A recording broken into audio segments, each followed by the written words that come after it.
Down in no time. With that, I will call the House Appropriations Committee together. Clerk, will you please call the roll? Chair Bolin. Here. Representatives Maddock, Green. Present. Jenkins Arno. Here. Kelly. Here. Markkinen. Mueller. Here. Slaw. Present. Van Workum. Here. Beeson. Borton. Thank you, Roth. Cabot. DeSena. Here. Kuhn. Here. Steele. Robinson. O'Neill. Rogers. Here. Steckloff. Glanville. Edwards. Here. Farhat. Martis. Here. McKinney. Here. Morgan. Here. Price. Here. Snyder. Here. Longjohn. Here. Madam Chair, you do have a quorum. Thank you. Rep. Mueller makes a motion to excuse absent members. With that, absent members are excused. And Chair Anthony. Well, good afternoon, everyone. We'd like to call the Senate Committee on Appropriations to order. Mr. Clerk, will you please call the roll?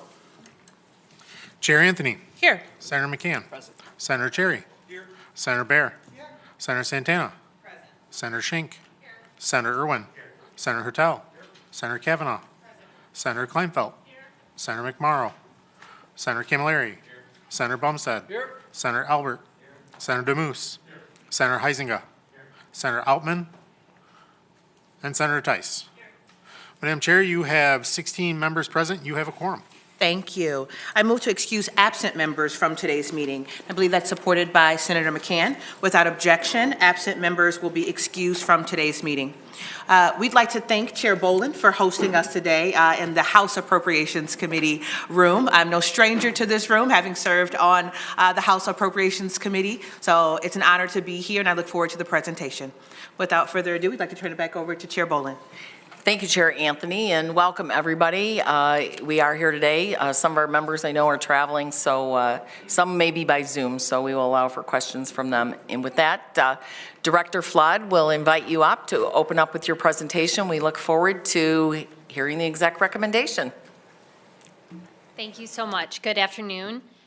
Chair Bolin, Chair Anthony, and members of the committee. Thank you for the opportunity to present Governor Whitmer's fiscal year 27 executive budget recommendation. This is a budget that helps Michiganders save money, improves student literacy, protects access to health care, and sets Michigan up for long-term success. First, I want to take a moment to reflect on how far we've come. Thanks to the governor's leadership and the work of so many people in this room, Michigan is stronger today than it was 8 years ago, fiscally, economically, and competitively. That progress did not happen by accident. It came from steady leadership and bipartisan work that's focused on long-term sustainability.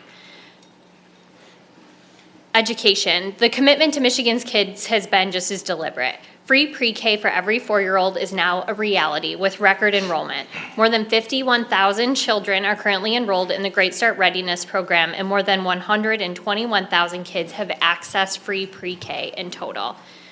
Per pupil funding has increased from $7,800 to more than $10,000 per pupil, a more than 30% increase, strengthening classrooms and expanding student supports. Free breakfast and lunch are now offered for every public school student, and we all know that when students are fed, they're ready to learn. Michigan's economic strategy is focused on both entrepreneurship and good-paying jobs, and that focus is paying off. In 2025, CNBC ranked Michigan as a top state for business, recognition that reflects improvements in our workforce infrastructure and overall competitiveness. Since 2021, state programs have supported more than 4,500 new small businesses, helping local entrepreneurs across our state turn ideas into reality. Investments in innovators and high-growth sectors have helped spur $12.6 billion in new industry investment since 2019, advancing our leadership in advanced manufacturing, mobility, defense, and technology. This year also marks the first full year of long-term dedicated road funding, ensuring that every dollar paid at the pump goes directly to roads and bridges. Predictable funding means safer roads in every region of our state and more than 30,000 jobs supported every single year. We've taken concrete steps to ease financial pressure on households. The Working Families Tax Credit has quintupled, delivering one of the largest tax cuts for working families in state history. The combined federal and state relief averages $3,900 per family, and it helps more than 660,000 working households across our state. This is money that helps cover groceries, childcare, rent, and transportation. We cut taxes on tips and overtime so workers can keep more of their hard-earned dollars, and at the same time, we've expanded affordable housing. Since 2020, more than 80,000 affordable housing units have been built, supported by record investment in the Michigan Housing Community Development Fund. Housing stability is economic stability for families and for communities. Revenue sharing has increased by more than $300 million, a 31% increase since the governor took office. That funding helps communities support police and fire, maintain road and bridges, and provide essential services. Underlying all of this work is fiscal discipline. We've passed 7 bipartisan balanced budget, paid down $28 billion in debt by the time the governor leaves office, had our credit rating upgraded, and built up strong reserves. The progress we made gives us the footing to confront what's ahead, thoughtfully, strategically, and without losing sight of the people who depend on us to make thoughtful decisions. While we've made real progress across Michigan, this year we face a unique and challenging budget landscape. Rising costs, changes coming from Washington, D.C., and uncertainty are exerting pressure on resources and forcing difficult decisions. States across the nation are confronting similar pressures, and many are less prepared to respond effectively. Over the last year, we've seen sweeping changes out of Washington, D.C., pausing grants, enacting tariffs, shifting costs to states, targeting Medicaid, all of which create significant uncertainty for state budgets. Last July, Michigan faced a $1 billion cliff overnight caused by the passage of H.R. 1 and a looming road funding cliff. Early actions stabilized the budget last year, addressed immediate risks to Medicaid financing, and provided long-term funding for roads, but Michigan continues to face challenges that you'll see reflected in our budget today. Rising costs, Medicaid changes, and ongoing federal uncertainty continue to put pressure on the budget and strain our resources. Rising healthcare costs are something that everyone is feeling, families, small businesses, and it impacts the state budget as well. Congress allowed the Affordable Care Act subsidies to expire at the end of last year, increasing costs for many Americans. And as these subsidies go away, premiums rise, coverage becomes less affordable.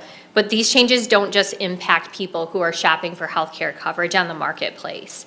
When coverage becomes more expensive or people lose access to insurance, it impacts all of us, whether it's through higher premiums, increased out-of-pocket costs, employer expenses, uncompensated care, or state budget pressures. Medicaid is directly impacted by these rising costs as well. National Medicaid spending is projected to grow 8 to 9% annually despite declining enrollment. And in Michigan, enrollment is lower than during the pandemic, but our remaining population is older and sicker and more complex, requiring more intensive and expensive care. We cannot contain costs through efficiency alone. And later in our presentation, we'll discuss Michigan's proposals to address climbing costs in the budget for fiscal year 27. As healthcare costs are rising across the country, the federal government is passing the tab to states. Last summer, Congress passed H.R. 1, a sweeping bill that reshaped the federal-state partnership and created immediate and long-term challenges for states across the country. It includes broad changes to components of Medicaid and SNAP that have historically been federally funded and administered by the federal government. These changes pass the buck to states, and the average Michigander is paying the same amount in taxes that we send to Washington, D.C., and we're getting less back for it. When H.R. 1 first passed, we were projecting a $10 billion hit to the state budget by 2032. We all worked together last fall to take some major steps to mitigate the impacts. And based on the budget and roads package that we passed last year, that $10 billion was shrunk down to $4 billion, which is a big step forward, but $4 billion is still significant for the state budget. We also invested early to drive down Michigan's SNAP error rate. As we're watching other states roll out their budgets across the state, right now executives are proposing dollars to drill down on this effort to drive down our error rate. And so we're many months ahead. Michigan's made great progress on this over the past few years, coming from a 13% error rate down to 9. And with the resources from last year's budget, the department continues to focus on driving that down. Even with these steps, $4 billion in costs remain. DHHS is also estimating that 200,000 Michiganders could lose coverage. By failing to extend the marketplace subsidies, reducing enrollment, we're projecting about 6% reduction in coverage. Further, the Health and Hospital Association projects that HR 1 will cost hospitals an estimated $6.5 billion through fiscal year 32. Across the nation, states are facing slowing revenue growth, the expiration of temporary federal support, and rising costs in healthcare, corrections, and education. You can see here a sampling of what other states are proposing to address these challenges. Kentucky, Washington, and Alaska are proposing large rainy day fund withdrawals, more than $1 billion because of federal changes and other economic challenges. At the same time, Washington and Delaware are increasing business taxes, and Alaska is proposing a new 4% sales tax. South Dakota and Idaho are both proposing to keep funding for education flat with no increases for inflation, and lawmakers in Idaho are considering cuts to education funding. So you can see this is a wide array of states led by Democrats and Republicans, and these are national headwinds that we're all facing. So let's be clear about the challenge in front of us. Heading into fiscal year 27, we're managing a $1.8 billion gap. This is largely driven by declines in revenue, rising healthcare costs, the direct fiscal impacts of HR 1, persistent inflation across sectors, and this budget also includes a narrow set of must-do investments that will preserve access to healthcare, create jobs, and keep communities safe.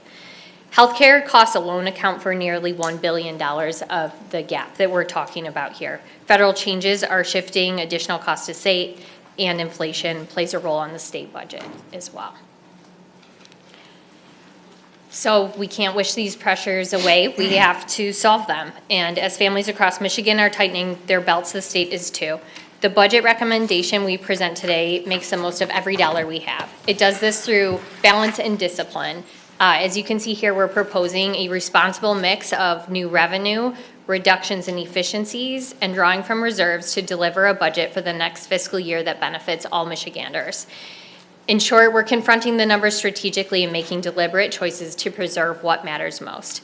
By focusing our resources thoughtfully, we can protect core services, strengthen infrastructure, and make targeted investments that help our communities thrive, even in the face of ongoing fiscal pressures.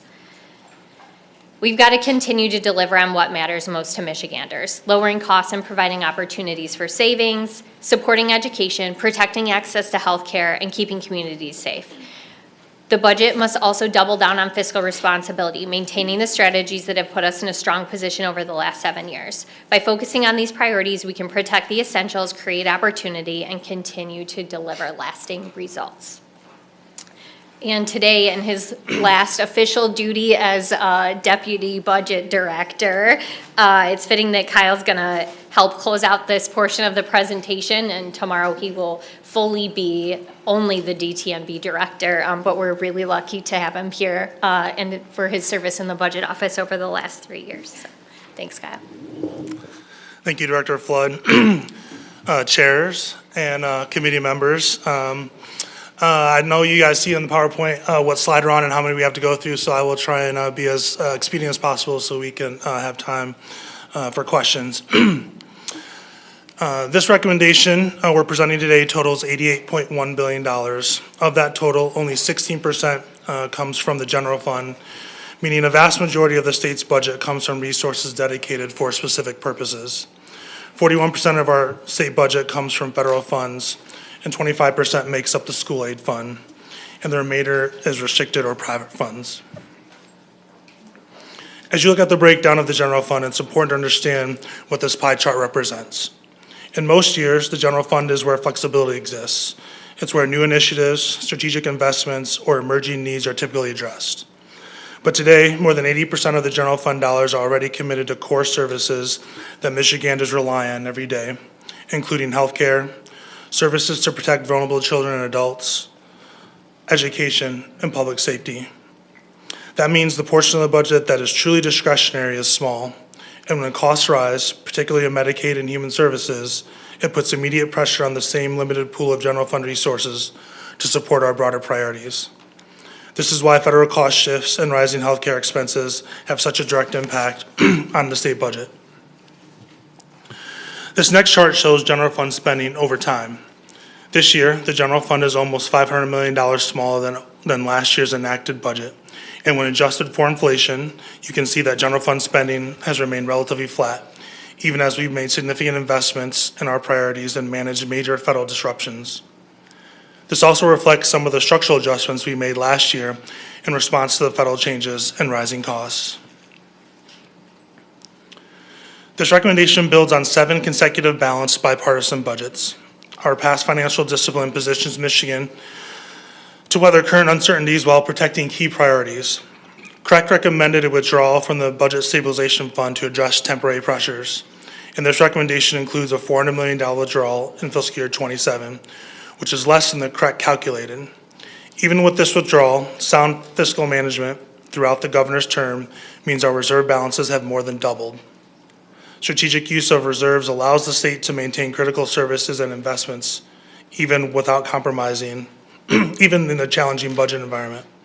This approach ensures we can stay focused on the priorities that matter most to Michiganders without compromising long-term fiscal stability. This budget stays focused on providing savings and lowering costs where families and small businesses feel them most. While we manage the state's balance sheet, Michigan families are managing their own finances. And they're still dealing with higher costs for housing, childcare, healthcare, and everyday essentials. The governor's recommendation is about using the tools we have to ease that pressure, put money back in people's pockets, and make sure Michigan remains affordable and competitive. This budget continues to lower the cost of education for Michigan families, from the first day of preschool through post-secondary education. Taken together, Michigan's education investments can save families more than $50,000 per child over the course of their education.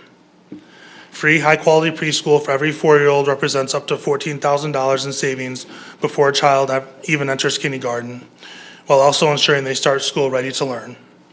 Free breakfast and lunch have lowered grocery bills by roughly $1,000 per child each year, while removing hunger as a barrier to learning. This budget codifies free school meals statewide, cementing them as a permanent part of Michigan's education foundation and providing families with certainty for years to come. And through tuition-free community college and expanded scholarship opportunities, students can receive up to $27,000 toward a certificate, associate's degree, or bachelor's degree. The budget also includes a new sales tax holiday to help families save on back-to-school essentials. Household budgets are stretched, and this provides direct, tangible relief when families need it most. This budget continues to lower costs and put money back in people's pockets of working families and seniors. The working family tax credit has quintupled, delivering one of the largest tax cuts for roughly I hit the wrong button by accident, sorry. Cuts for roughly 665,000 households. On average, families are receiving $3,900 in combined state and federal support for childcare, groceries, transportation, and other essentials, helping strengthen financial stability in every county. Deductions on overtime and tips continue, helping nearly 500,000 Michiganders save on average of $500 a year on overtime, and about 300,000 workers save roughly $400 a year on tips. Expanded retirement tax credits remain in place, putting about $1,000 back in the pockets of nearly 500,000 seniors to help with housing, medication, and daily expenses. Deductions on Social Security benefits also continue, saving up to 40,000 Michiganders roughly $500 a year. Together, these measures make everyday expenses more manageable and give families more breathing room. Housing costs continue to rise, and inflation has placed real strain on household budgets, especially for seniors living on fixed incomes. Property taxes represent one of the largest and most predictable ongoing expenses for seniors. When those costs increase, it can put long-term housing stability at risk. The fiscal year 27 budget proposal provides targeted property tax relief to more than 335,000 seniors, helping offset recent cost increases and easing that pressure. On average, eligible households would see about $345,000 per year in savings, meaningful support that helps cover essentials like utilities, groceries, and medication. At its core, this proposal is about helping seniors remain in their homes, maintain independence, manage rising costs with greater certainty. This budget focuses on giving every child the opportunity to succeed from early childhood through their degree and prepared for a well-paying career. Strong literacy skills are one of the clearest predictors of long-term success in school, in the workforce, and in life. That's why this budget keeps a clear focus on helping students read proficiently by the end of third grade and stay on track from there. Per pupil funding increases by 2.5%, bringing the foundation allowance to $10,300 in fiscal year 27, which represents a 31% increase since 2019. The proposal continues expanding Michigan's literacy coaching network, now supporting 420 coaches statewide, which is 327 more than when the governor took office. These coaches work directly with educators, strengthening classroom instruction and helping identify and address learning gaps early. Districts are also supported and adopted high-quality, research-based literacy curriculum aligned with the science of reading, so classroom materials reflect proven strategies. And educators continue to receive advanced training in the science of reading through letters, deepening and improving consistency in how reading is taught across the state. The foundation for long-term success begins before kindergarten. That's why early childhood education remains foundational in this budget. The proposal includes $176 million in total support for early childhood programs, including pre-K for all, increasing the per-child allocation and expanding available slots so more families can access high-quality early learning close to home. It also includes startup grants to open 1,000 additional classrooms, building out the infrastructure needed to reach universal access. Transportation funding helps ensure that geography is not a barrier to participation. Beyond the classroom, the budget recognizes that supporting young children means supporting their families.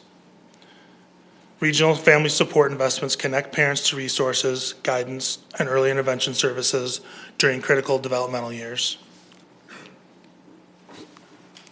Over the past several years, Michigan has made significant progress in increasing resources for academically at-risk students. This budget builds on that momentum, further strengthening support for students facing economic disadvantage and other barriers to achievement. Since 2019, funding for at-risk students has grown substantially by around 65%, reflecting a sustained commitment. This budget recommendation continues the transition toward a more transparent, student-centered funding model. Moving to a weighted per pupil approach allows funding to better follow student need while simplifying the system by incorporating key categoricals into the foundation allowance. We are also expanding support for students with disabilities to ensure districts have the resources necessary to provide individualized services. These investments recognize both the rising costs schools face and the importance of delivering high-quality instruction and support. As you know, learning doesn't stop when the school day ends, and the state has seen more requests than ever for support for before and after school programs. This budget expands access to even more students so that even more students can participate, giving them safe, structured opportunities to explore interests, get extra academic help, and stay connected to positive adult mentors. For many families, these programs are both enrichment and essential support. At the same time, student well-being remains a top priority. Schools are responding to increasingly complex behavioral health needs, and this proposal ensures districts have the resources to meet them. In fiscal year 19, statewide mental health funding in the school aid budget was just over $35 million. Under this proposal, total funding would reach roughly $440 million in fiscal year 27, a more than 12-fold increase. This budget builds on that progress, ensuring districts can continue providing the services that help students feel safe, supported, and ready to succeed. Post-secondary education is a pathway to opportunity, and this budget keeps Michigan's universities and community colleges equipped to deliver high-quality programs to students across the state. Scholarships and financial aid continue to make higher education more affordable.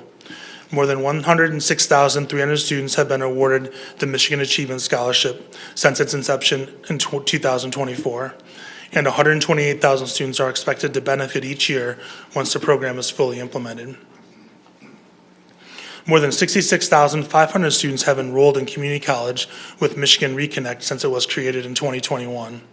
And this year, we're proud to expand its reach by lowering the age threshold from 25 to 21, opening doors for more Michiganders to complete their credentials or degrees and advance in the workforce. At the same time, strategic investments in campus infrastructure, technology, and safety create stronger learning environments. We've already discussed some of the federal pressures on the budget, and in fiscal year 27, we make investments that support Medicaid and access to health care across the state. Medicaid provides health care coverage to 2.5 million Michiganders, including more than 1 million children, hundreds of thousands of people with disabilities, seniors, and low-income Michiganders. Medicaid funding flows directly into our communities. It supports hospitals, physician practices, behavioral health providers, pharmacies, nursing homes, and home and community-based services in every region of our state. If we fail to fully fund Medicaid in fiscal year 27, the consequences would be real. Providers would face deeper financial strain, access to care could narrow, wait times could increase, and rural hospitals and long-term care facilities who are already operating on thin margins would be at greater risk of closing. When coverage erodes or reimbursement falls short, healthcare costs shift elsewhere, to higher premiums for small businesses and families, to local providers absorbing uncompensated care, and ultimately to taxpayers. People still need care. If they lose preventative or routine coverage, they often delay treatment and end up in the emergency rooms, where care is more expensive and less efficient. The FY27 budget recommendation makes responsible investments in Medicaid to provide stability for Michigan's healthcare system and protect Michigan families, small businesses, and communities from higher downstream costs. The strategic approach to sustaining healthcare combines new, dedicated revenue streams with targeted efficiency measures, ensuring we can manage costs and maintain coverage whenever we can. The budget updates tobacco and nicotine taxes to apply to vapes and electronic cigarettes, aligns online gaming and revenue with other states, and introduces a tax on digital advertising. New revenue will be dedicated to the Medicaid Benefits Trust Fund to preserve benefits and maintain coverage for eligible residents. Paired with efficiency measures, this approach allows Michigan to maintain reliable coverage, manage rising healthcare costs, and strengthen programs that improve healthcare outcomes for all residents, not just those on Medicaid. We're expanding access to coordinated, culturally responsive care through community health workers, helping residents to get the support they need close to home. Investments in public health also target programs funded by the new tax on vaping and non-tobacco nicotine products. These dollars also support smoking and cancer prevention, youth mental and physical health, and improve access to care. Finally, we're strengthening behavioral health capacity, including funding for the new state psychiatric hospital, ensuring more Michiganders have timely access to the care they need.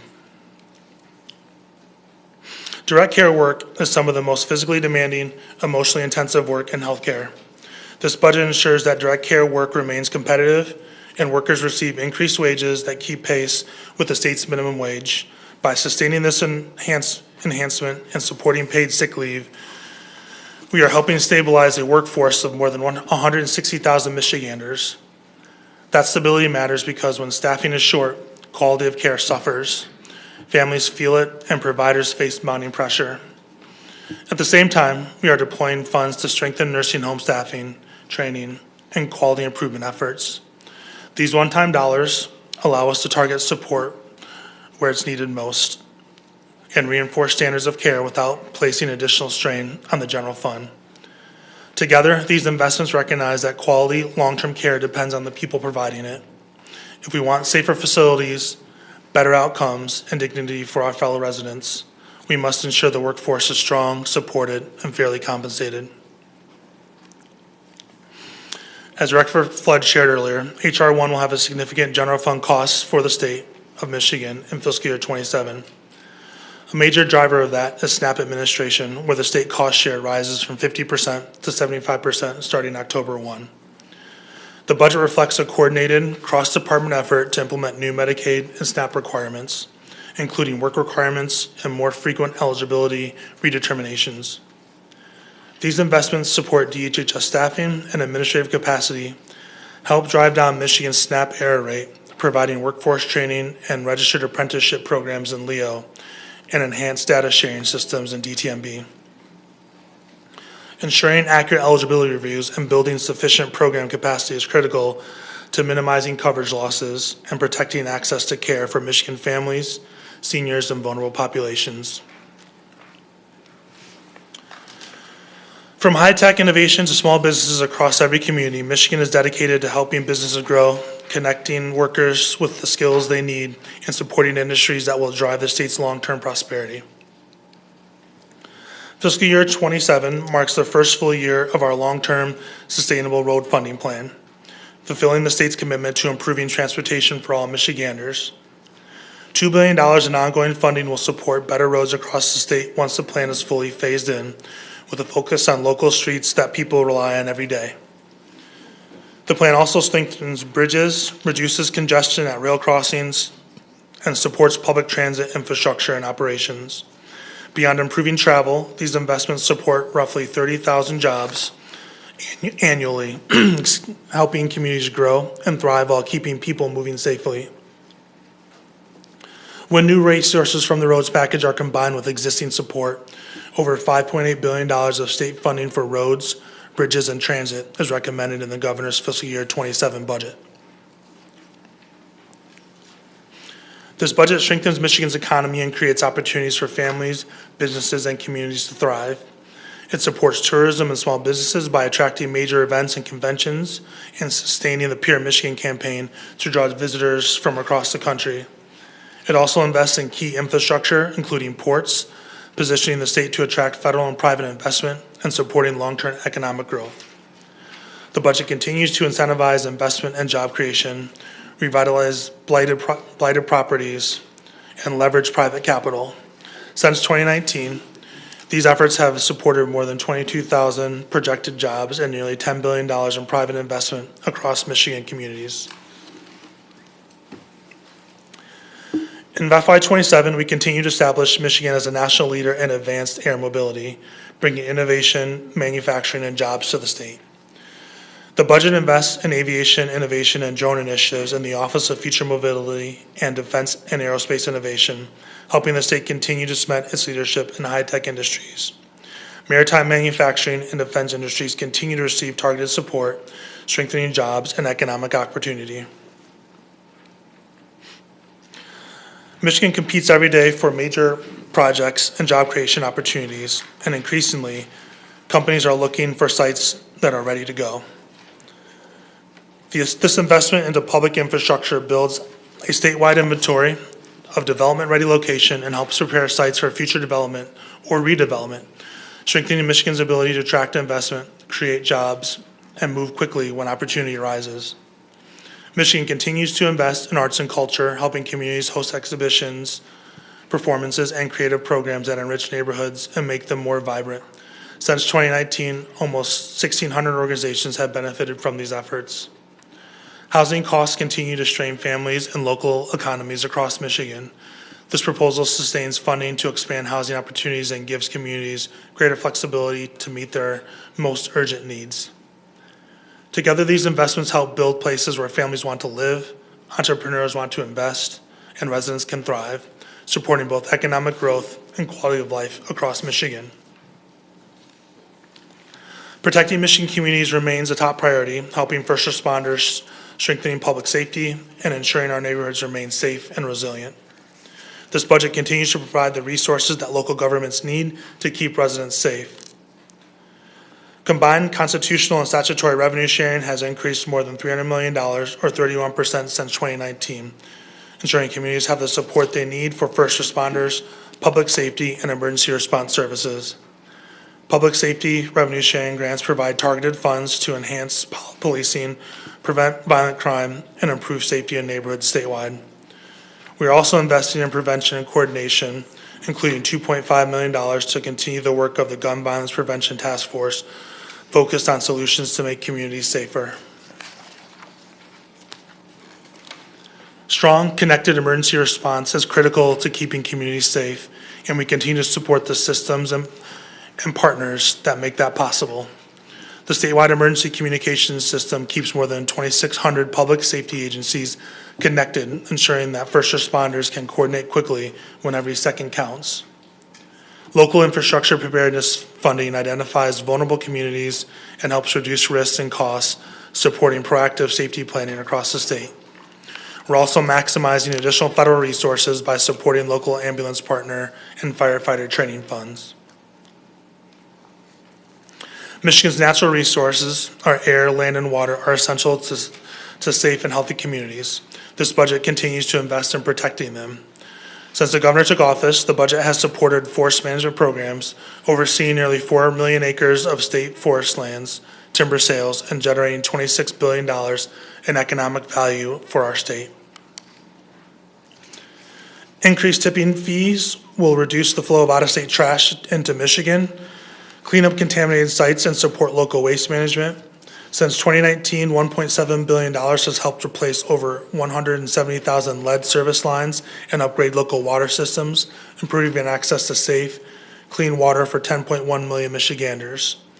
And that work continues in FY27. This budget also ensures that constitutionally required share of fuel tax revenue supports boating infrastructure and off-road vehicle trail development and maintenance. Updating game fishing and boating fees ensures that state parks can be maintained and improved so more residents and visitors can enjoy Michigan's great outdoors. Since 2019, Michigan has funded initiatives that promote private forest stewardship, preserving over 448,000 acres and supporting long-term land productivity. And our investments in fiscal year 27 continue to invest in our qualified forest programs. This year, the budget preserves over 22,000 acres of forest land in the Keweenaw heartlands and takes steps to improve access to this public resource. Along the Detroit River, investments preserve and enhance public boating access, making this popular recreational area even more welcoming for communities and visitors alike. One of Michigan's long-term focuses has been making state government more efficient, effective, and responsive to its residents. Michigan has continued to make investments in cybersecurity, homeland security, and information technology that strengthen the state's ability to protect critical systems and data while improving how residents access services and how state government operates day to day. This year's budget continues to invest stronger, more accountable state government. It continues the rollout of Michigan's statewide judicial case management system, which is modernizing how our courts operate. With 275 of 302 trial courts already using or transitioning to that system, we are close to full statewide implementation.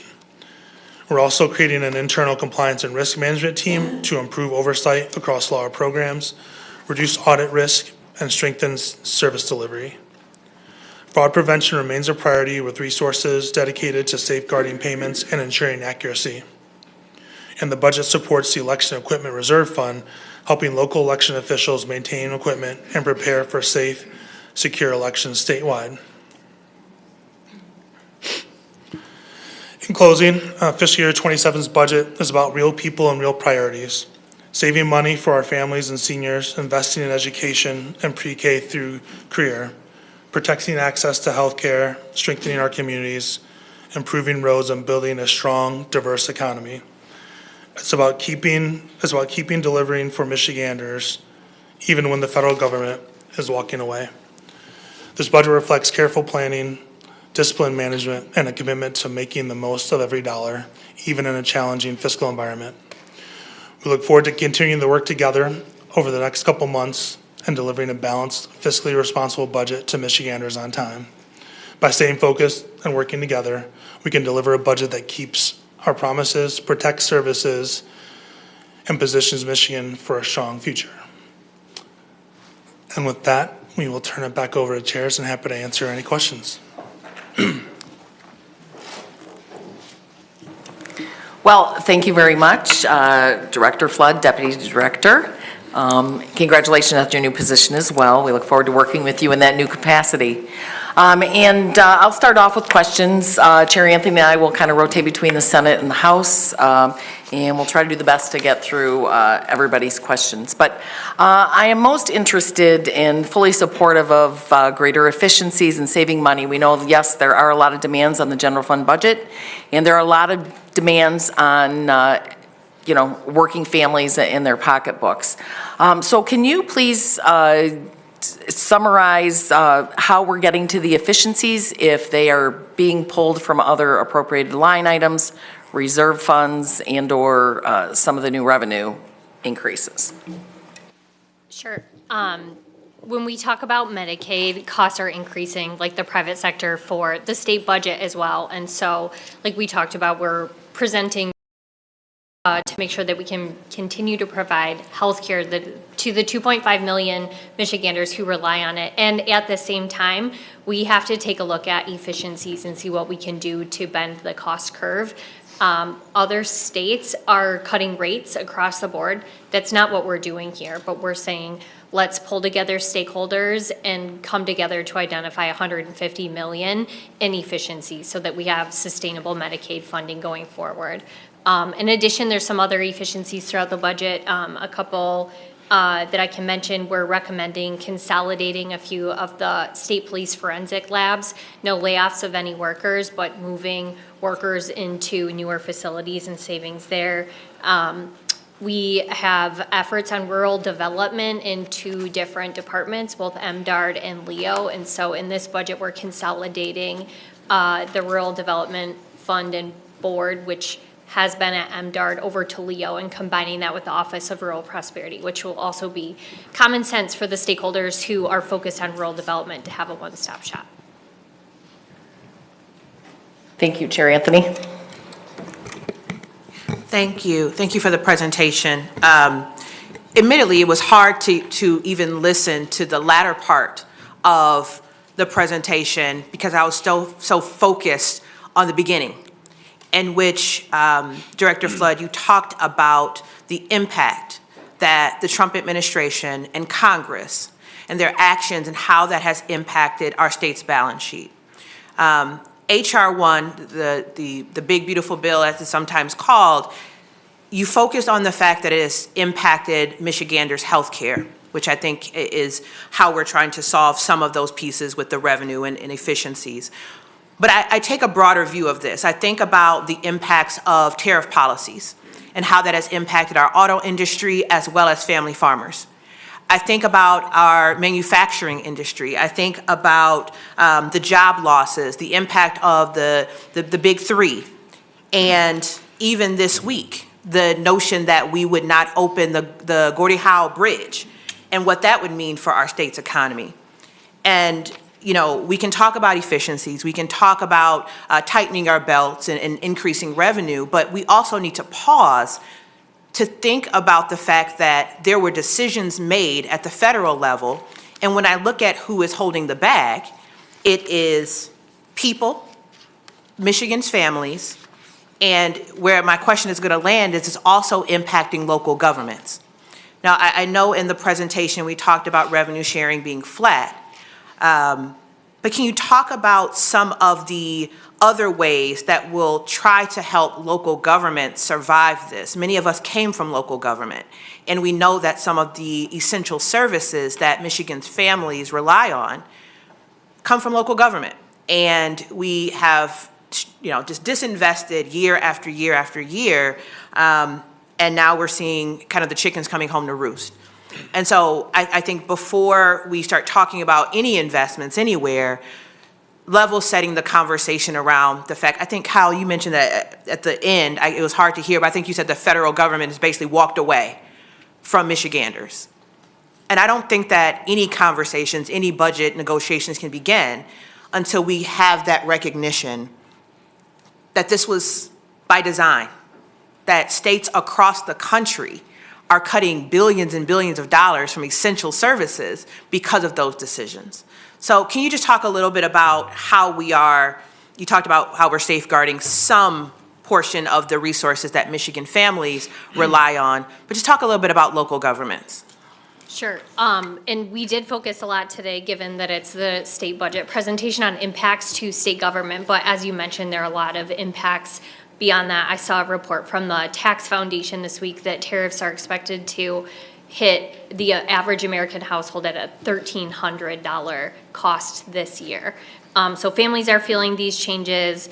Hospitals are anticipating $6.5 billion in impacts over the next few years, and hospitals in a lot of our communities are the #1 employer. And so when they suffer, we all suffer. So when we talk about these impacts, we're focused in the state budget. How can we lower costs? We can't control or fix a lot of this, but what are some targeted things we could do? In terms of revenue sharing, we're proud that the governor's first 7 budgets had included a 30% increase in revenue sharing.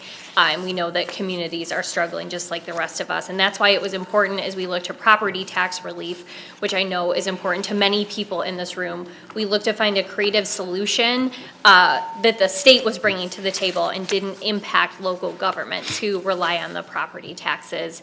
And are proud we were able to hold revenue sharing harmless in a moment when we're facing a $1.8 billion gap and had to make a lot of tough decisions. Representative Green. Thank you, Madam Chair, and thank you for your presentations today. You sort of feel like Groundhog Day all over, right? This is, I think, my 8th budget presentation, and I remember 2020 going into 2021. And then last year as well, I asked quasi the same question. In 2020, 2021, we had a huge influx of dollars from the federal government. In fact, if I remember correctly, inside of that ARPA bill, there was a whole bunch of subsidies set up for Medicaid that were set to expire in 2025, and lo and behold, they expired. And so then from there, last year I asked the question, it seems like we are addicted to federal dollars and to the strings that come with federal dollars, and how are we planning moving forward to get off those federal dollars strings? And now we are, lo and behold, at that point. But along with that, I guess another secondary question is, how much faith and trust do you put into projections? Because I believe University of Michigan came out in regards to tariffs and said that Michigan was going to lose 20,000 auto worker jobs, and then they just changed that projection and said that we're actually going to gain like 1,500. I believe it's 1,500 jobs? 4,000, I'm sorry. So we like to talk, we like to throw out all this stuff, we like to throw politicians under the bus, but when we start looking at numbers and we start looking at long-term projections and then the policies we make, spending $9 billion, and now the chickens came home to roost. So can you talk with us about the projections and talk with us also about what we're planning to do to get off the federal government's, get off the federal government's dole and make it so that we are responsible for ourselves? Sure. I'll start with the ARPA dollars. Michigan took a very strategic approach where we invested the ARPA dollars that we had discretion over in one-time spending only. We deployed the majority of those dollars during the governor's first term, which was an all-Republican led legislature, as you probably recall. And so we invested none of those dollars in anything related to Medicaid that would be unsustainable. Federal tax dollars are tax dollars that Michigan people and Michigan businesses write checks to and send to Washington, D.C. And so we are aggressively fighting every day to bring back as much home as we possibly can. You mentioned tariffs, economic uncertainty. It's been a roller coaster that we've been on. I'm thankful that we have the state's top economists and the University of Michigan come together twice per year to give us updated estimates and economic projections. And you're right, the message is mixed. We're still understanding what tariffs will mean. They're constantly changing. So at any given moment in time, there may be a different interpretation. I'm just referencing a report from the Tax Foundation, which I don't think many folks would describe as left-leaning, pointing out that tariffs last year cost the average household, real person, not our broader economy, $1,000 per household, and are projected to cost $1,300 this year.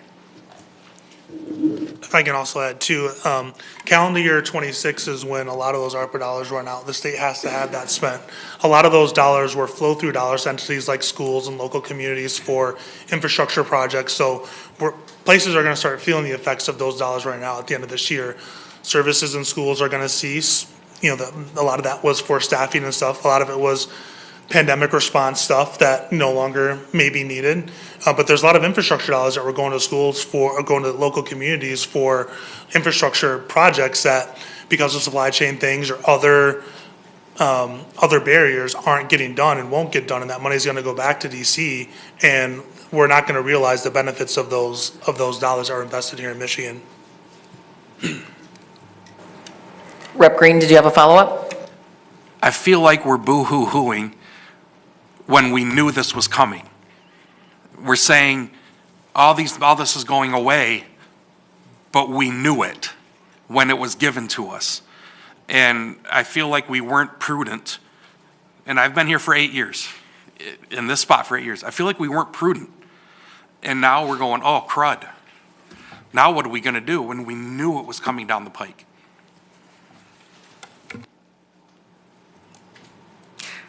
Senator McCann. Thank you, Madam Chair. I think these maybe tie together, which is that, administrations, to the last question, administrations change and new policy comes from new administrations, in this case, the national situation where, it's quite wrong-headed to take health care away from people when, especially in Michigan, we've worked very hard to expand health care. We accepted the federal Medicaid expansion in 2013, but now we see with the H.R. 1, the reduction of Medicaid coverage across Michigan and the impacts and the costs that we're going to see from that. And we know that kicking people off of Medicaid is going to increase everyone's health care costs, whether they're served by Medicaid or not. So I just want to zero in on your slide on H.R. 1 implementation. Here's approximately $95 million that has to come now in the budget to basically address some of the costs that are lumped on from the pass down and the additional costs being put on us from this policy at the national level. As you point out, it's now administrative cost share going from 50 to 75%. That's essentially in some ways an unfunded mandate. It's a cost that wasn't expected and wasn't anticipated, but here we have to carry the load. And I wonder if you could just talk a little bit more about what we're doing to deal with that, what some of these funds have to be spent on, and what kind of unexpected or unknowns are still out there. Like, for example, work requirements that come with this Medicaid reduction of coverage. How does your department or how does this budget deal with those kinds of additional unexpected situations? Yeah, we are projecting 200,000 Michiganders could lose access to Medicaid due to the new federal requirements. And that's why we're dialed in and focused on doing what we can to make sure people maintain access to health care.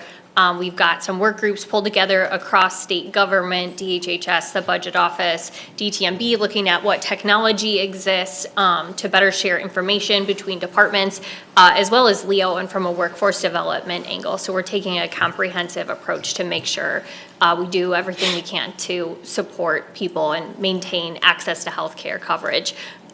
We know that the 1 million children who are on Medicaid are not subject to work requirements. People with disabilities should be exempted, but these savings that the federal government points to come from people losing access to health care. And so we're making these investments to make sure that we can help people keep that coverage.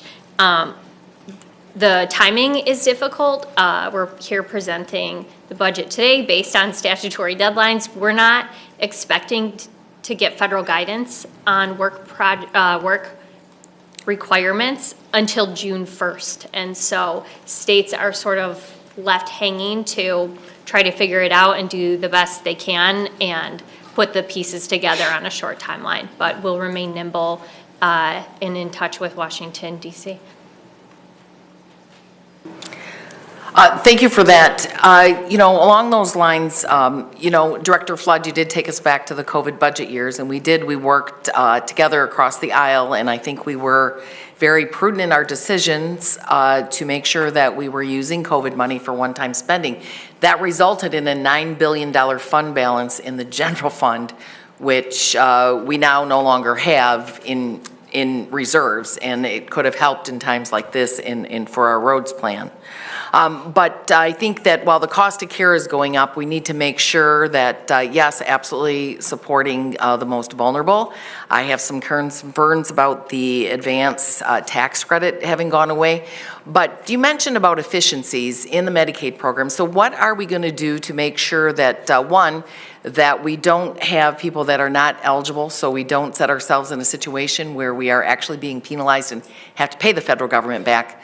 But also, hand in hand with that, what are we doing to create the efficiencies you mentioned? Sure.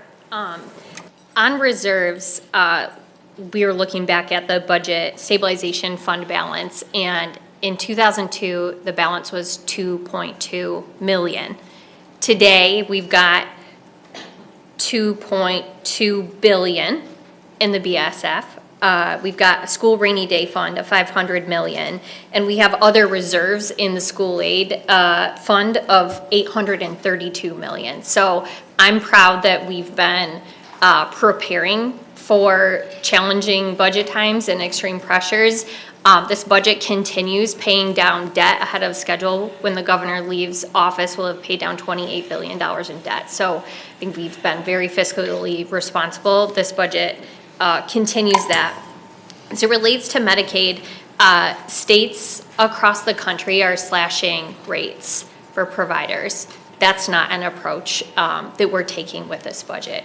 We know that Michigan's Medicaid program is one of the most cost-effective and efficient in the country, and so we need to be really thoughtful about bringing stakeholders together to identify opportunities to bend the cost curve while we make sure people maintain access to care. And on compliance and eligibility, that's something that we do take and have taken very seriously. DHHS undertakes a lot of efforts, partners with the federal government to make sure that we're providing services only to those who are eligible. Thank you. Along that lines, I'm just going to continue on that. I see there is an increase of approximately 1,000 employees. And we know that we looked at the current year budget and looking at that. And so what is the influx of those increased positions? Purpose? About 90% of those are in the Department of Health and Human Services, so split between two places. One, we're opening, speaking of American Rescue Plan dollars, we will be opening our brand new world-class state psychiatric hospital later this year. That requires resources and FTEs to make sure that we're meeting the needs of our residents. I know we hear almost every day about the need for more psychiatric beds, and that hospital is going to open this year. We're really proud of that work. Additionally, the FTEs are dedicated to implementing Medicaid work requirements. So workers on the front lines helping people with applications and ensuring accuracy in those applications, which also helps to address the SNAP error rate. And then we also have additional resources for the department on compliance as well.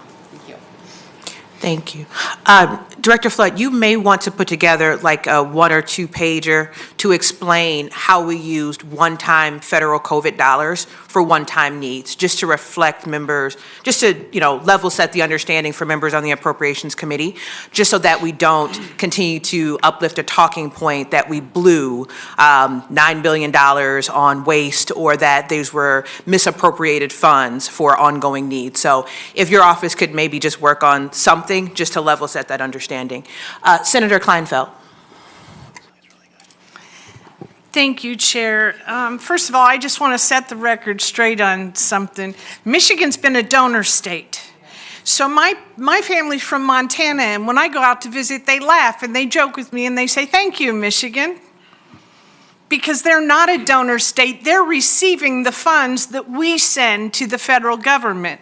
So I don't know about anybody else here, But to me, our job is to fight to get every single dime back from the federal government that they have taken from our residents. So I apologize, but I wanted to set the record straight on that.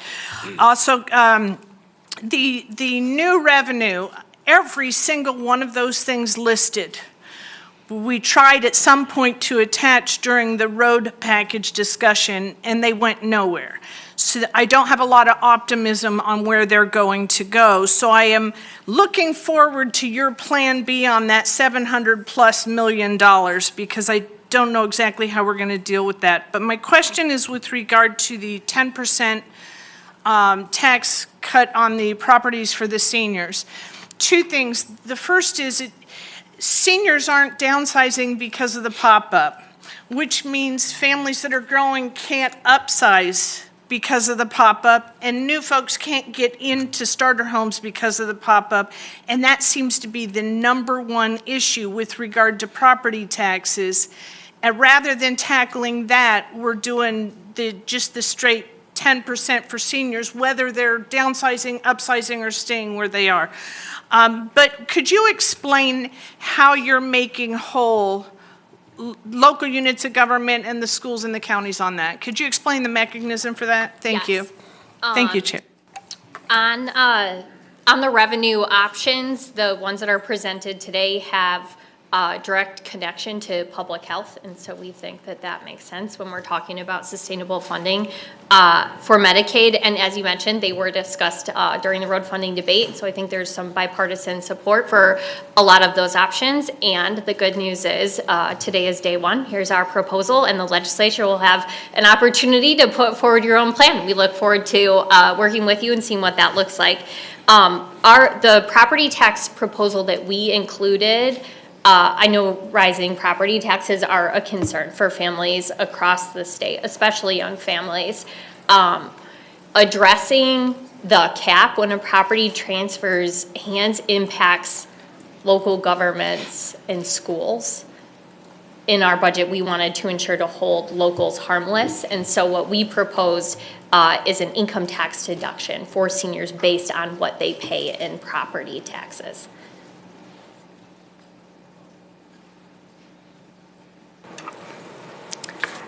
Rep. DeSanna. Thank you, Chair Bolin. Thank you, Director Flood, for coming today. I just had a question on the taxpayer-funded pre-K. Michigan has had birth rates right around 100,000 per year, and I see you referenced a 121,000, 122,000 roughly of 4-year-olds. Where does that number come from? We have this year 51,000 students enrolled in the Great Start Readiness Program. This is our, we've been expanding eligibility over time, so the 121,000 students is cumulative since the governor took office. Oh, the total, okay, thank you.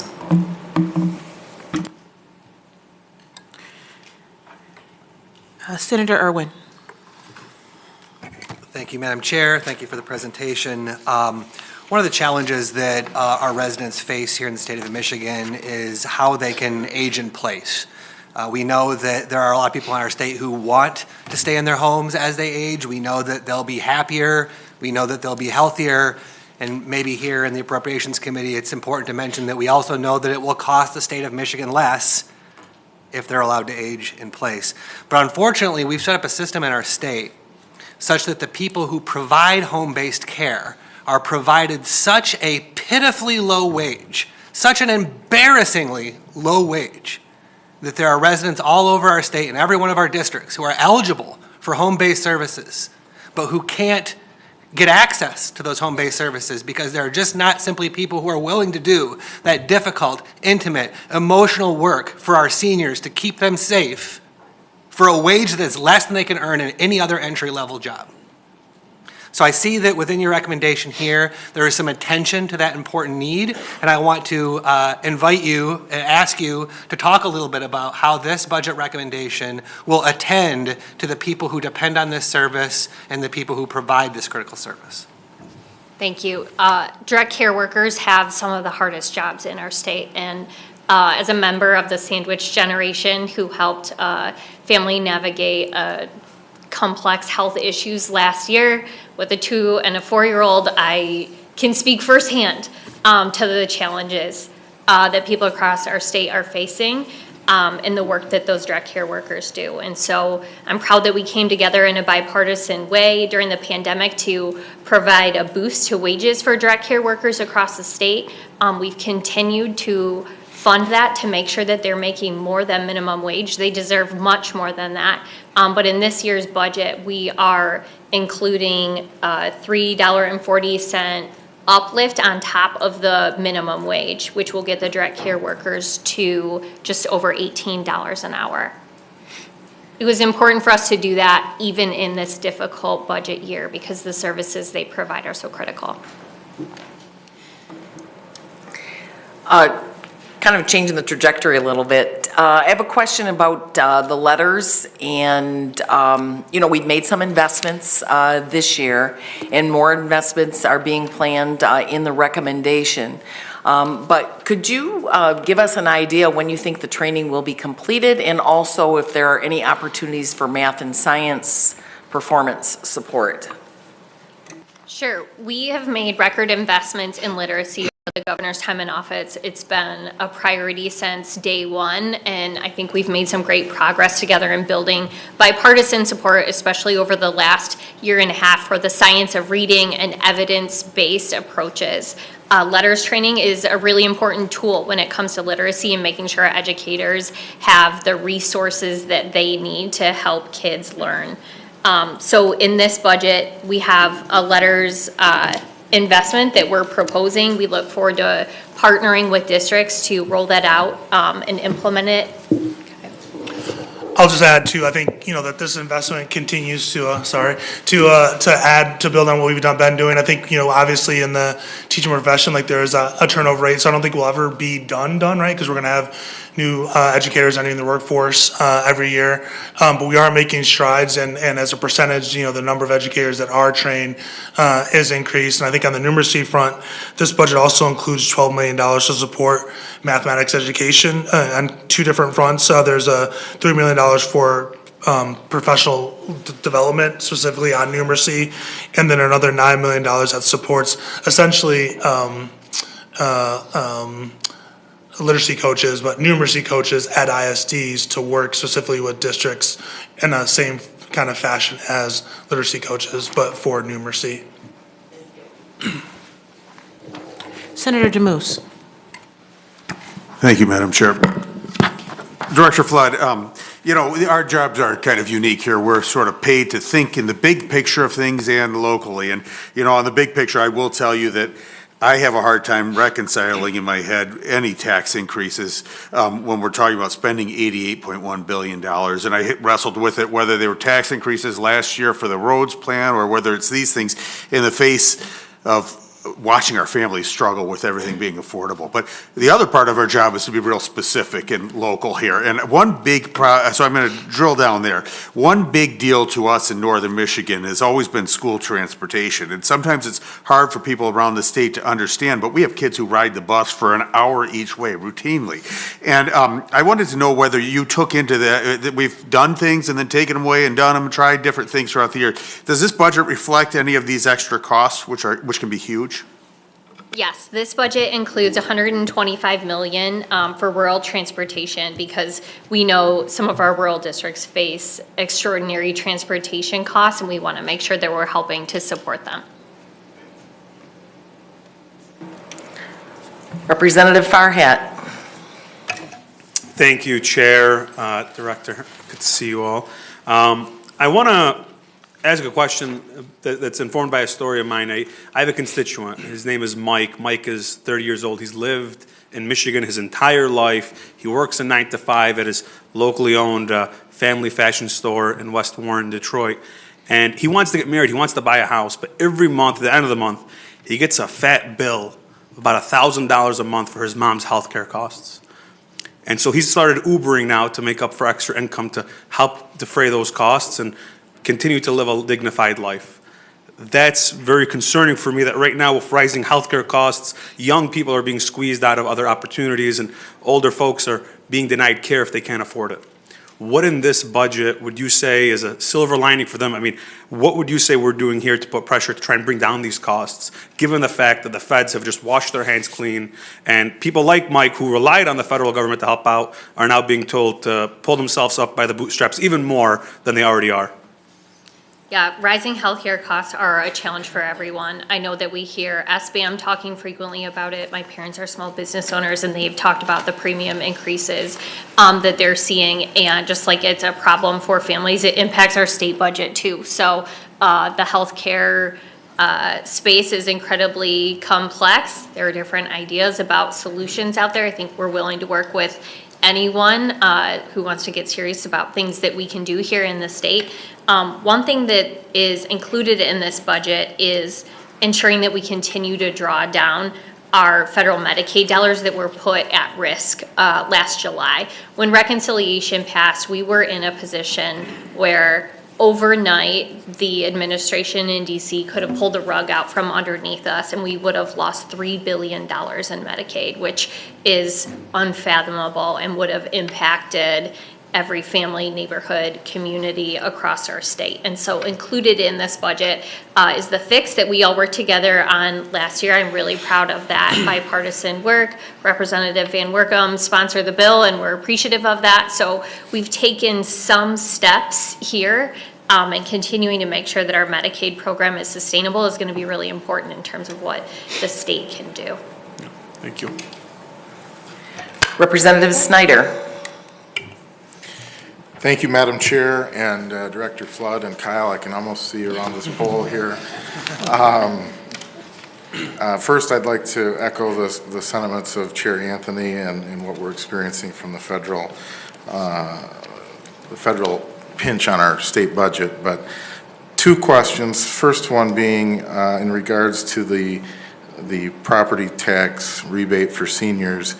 The presentation referenced eligible seniors in one of the articles I read yesterday. Eligible seniors, is there a income threshold that they have to meet, or is it a certain amount of property tax?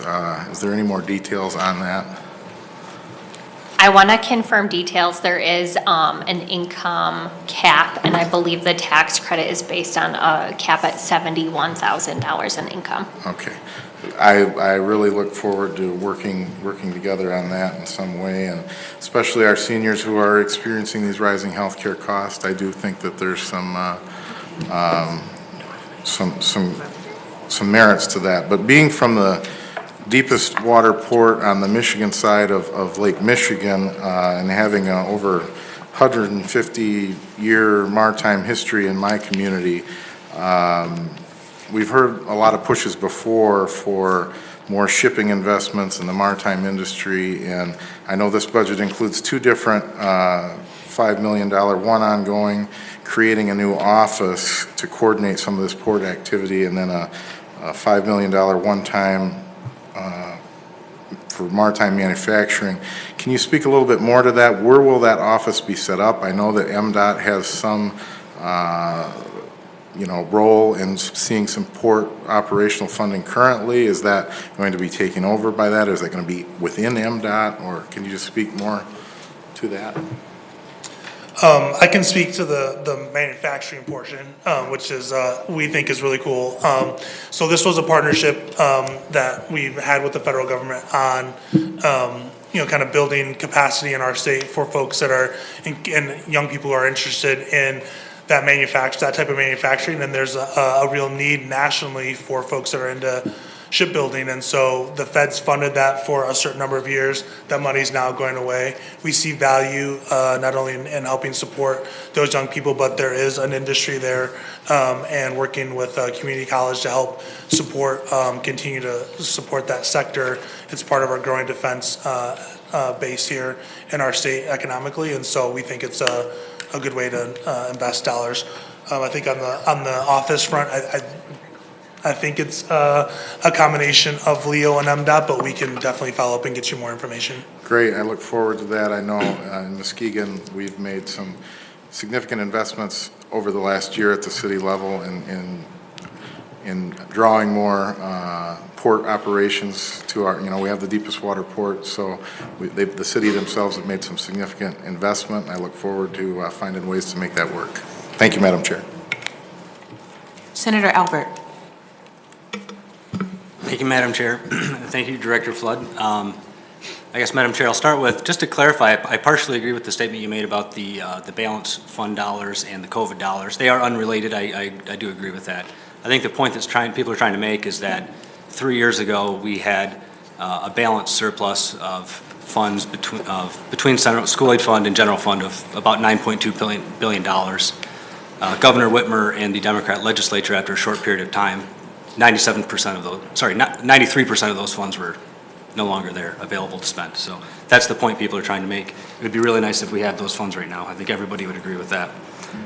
The $28 billion, the claim for the debt paydown, if you could provide those numbers to the clerk's office so we could have those publicly available. I've never been able to recreate the numbers that have been done in the past. I can't tell if they're fictitious, exaggerated, or if I'm missing something. So if we could just get to the truth, I'd appreciate it. But for my question, I'd like to kind of piggyback on what Rep. Farhat said. The exec rec lists $579.3 million in the insurance provider assessment. Does this number include a higher tax rate? And how much of these costs will be borne by small businesses through their commercial insurance plans? The IPA numbers reflected in the budget reflect the legislation that was passed last year. Happy to follow up offline with additional information. I'm sorry, that legislation permitted the tax rate to go up, so I'm asking what number you guys used to build that number. Did it go up? And then also, how much of that's going to be passed on to the commercial insurance plans that small businesses have to pay?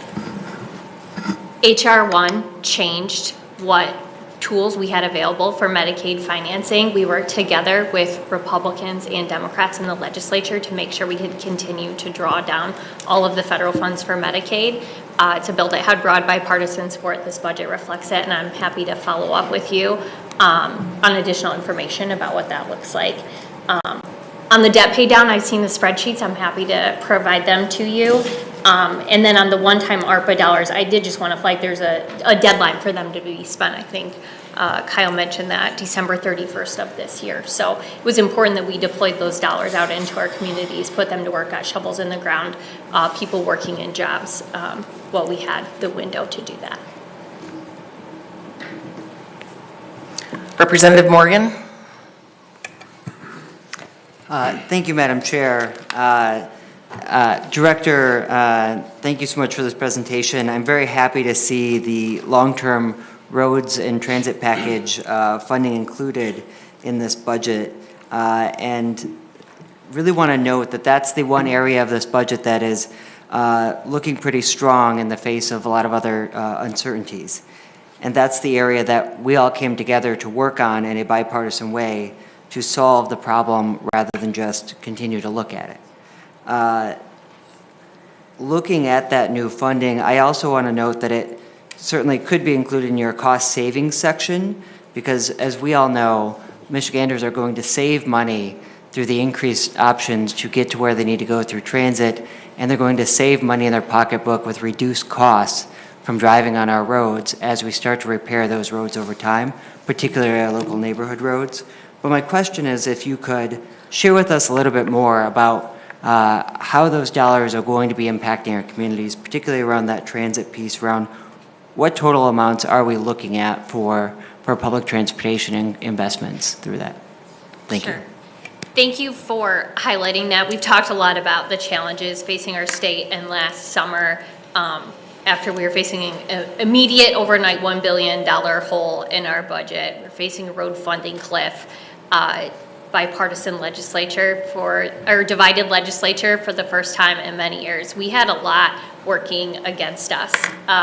It was some really hard work, but I'm really proud of the end product that came together, where we passed a bipartisan long-term road funding plan, we secured our Medicaid financing, and we passed a balanced budget that makes a difference in real people's lives. So we should all be proud of that work that we did together not too long ago. I know this year will be challenging, but I know that we have the ability to tackle it together. The road package supports 30,000 jobs across our state, and so it's an economic driver as well. And in terms of transit, in total, there's just over $1 billion in this budget. That's a combination of state, federal, local, and private funding. The new funding for transit reflected in this budget because of the package is $130 million, and it includes a 40% increase for LBOs over last year. Senator Shink? Thank you, Madam Chair. I want to make one comment for my colleagues who are complaining about the COVID funds not being there. If we hadn't spent them, I believe that most of them would have been clawed back by now anyway. So it was the prudent thing to do. I want to focus for a second on an affordable education. I'm one of the many, many Michigan kids who would have never have been able to attain the educational goals that I had for myself without scholarship. And I think one of the amazing strengths that Michigan has is that we do support young people and now somewhat older people who wish to attain a college education. And in your slide, it says that it saves $50,000 per child over the course of their education, the course that Michigan is taking with this budget. And that's really amazing. That's real savings for Michigan's families.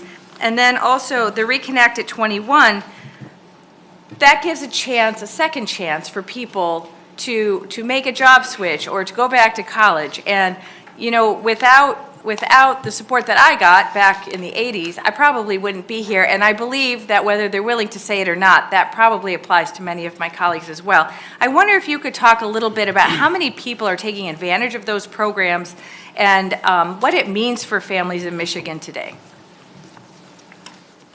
Yes, I will work on pulling what numbers we have here. Scholarships and support for people obtaining a post-secondary credential is something that we built incrementally over the last 7 years. Is in the governor's first term under Republican leadership in the legislature that we established the Reconnect program.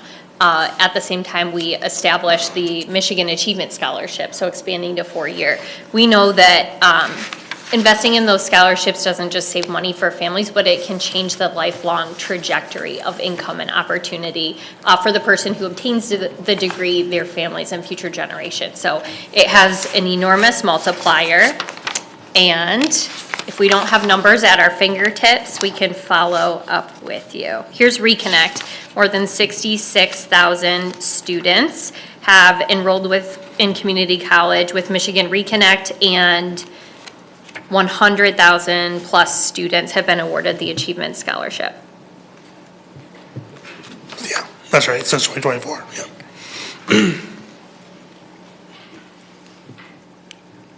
Thank you. And this will be our last question. Representative Kelly. Thank you, Madam Chair. Thank you both for your presentation. We've talked, I've thought about, over my career here, about parity for students. We talked about the bipartisan work that we've done across the board on a lot of different things. We restored parity back in this current budget. Educators, schools want stable, predictable funding. We hear this all the time.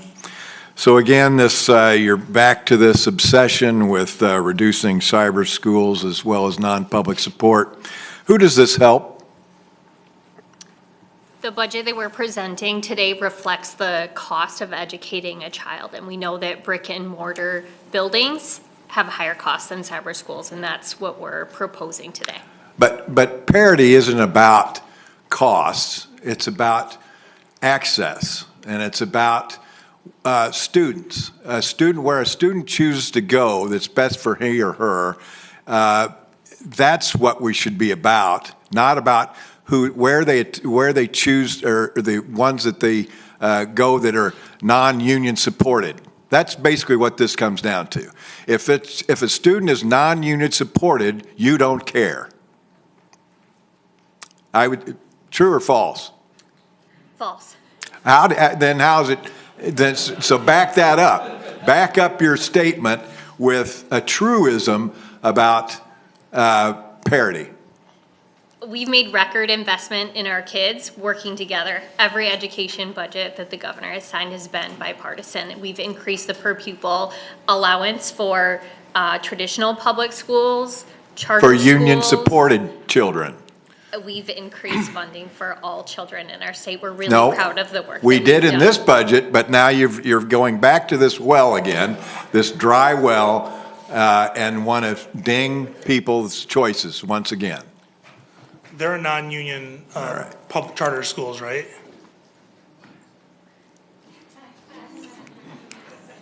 And those charter schools that have non-union folks, which is their choice, they've received benefits from our public education budget.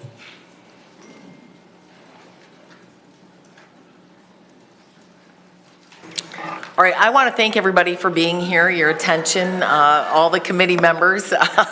I know there are many more questions, but we will have weeks of subcommittee and the Appropriations Committee will be meeting.